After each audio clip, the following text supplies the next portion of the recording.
Alors,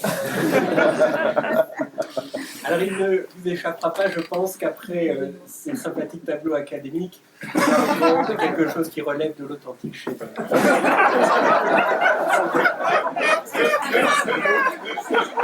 Les aboutissements, j'essaierai de vous démontrer ce point à travers quatre éléments d'analyse. Le propos, le programme de cette œuvre, naturellement, c'est comment motiver les équipes. Et donc, sont reflétés plus exactement dans cette œuvre extraordinaire l'idée d'entraînement, de transcendance, de dépasser les bords du cadre. Et naturellement, il fallait que nous puissions montrer qu'il y avait cette espèce de dichotomie ou d'opposition entre les forces du mal, ce qui retient vers le bas et ce qui élève vers le haut, ce qui est effectivement l'objectif de tout manager. Et c'était, je pense, l'objectif essentiel de l'ensemble du cycle que nous avons suivi. Donc un propos, vous voyez, ambitieux et fort. Deuxième élément, la construction. Délibérément, nous nous sommes inscrits, vous savez, dans tous ces artistes qui sont un peu les grands, les éléments très forts de la solution constructive. Raphaël, Poussin, César.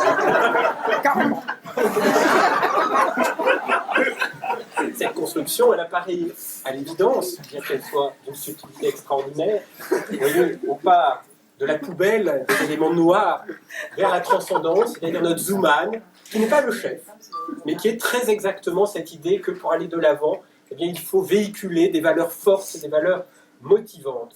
Et élément également de construction très important, nous entraînons les Zuman verts, qui sont ceux justement qui vont vers cette transcendance du changement, de la motivation, de la réussite, de l'efficacité. Alors que d'autres, alors évidemment nous convoquons une iconographie connue des jugements derniers, avec également le radeau de la Méduse au pandémonium de John Milton, enfin,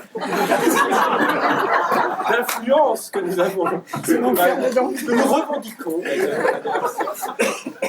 Le troisième élément, naturellement, c'est le dessin.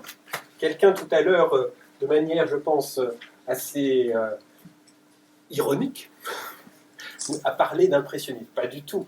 Là, en l'occurrence, eh bien, le dessin est un dessin qui, justement, dès lors qu'il y a collage, donc précision, devait convoquer d'autres techniques qui relèvent à la fois du pointillisme, de l'impressionnisme certes, mais également, comme vous voyez, du fauvisme ou de l'expressionnisme. Je pense dans une œuvre qui est, encore une fois, une sorte d'agrégation et qui est sublime. Non, c'est pas juste. Donc le dernier point, naturellement, c'est la gamme chromatique. Et là, évidemment, des grands aplats de rose, malgré tout laissant le blanc, parce que ça permet de montrer que justement nous refusons la finitude. Ça a été un élément très important du dialogue artistique que notre groupe a réussi à faire émerger en moins de 20 minutes. Et donc ces éléments-là permettent naturellement de renforcer le propos à travers...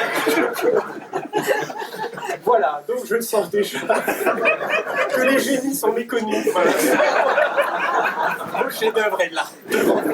Alors quel titre?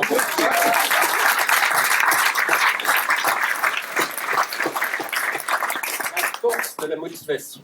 Ah, et alors les Zuman canards là, avec les cœurs. Ah ben c'est eux qui vont vers l'enfer, vers le pandémonium, vers cette espèce de jugement dernier, là où il y a les barrières brisées, tous ces esprits qui nous ramènent vers le bas, les mafias, les persécutés, les cœurs de rouille, très important les cœurs de rouille. Et donc le stress de la montre qui est aussi peut-être à 10h10.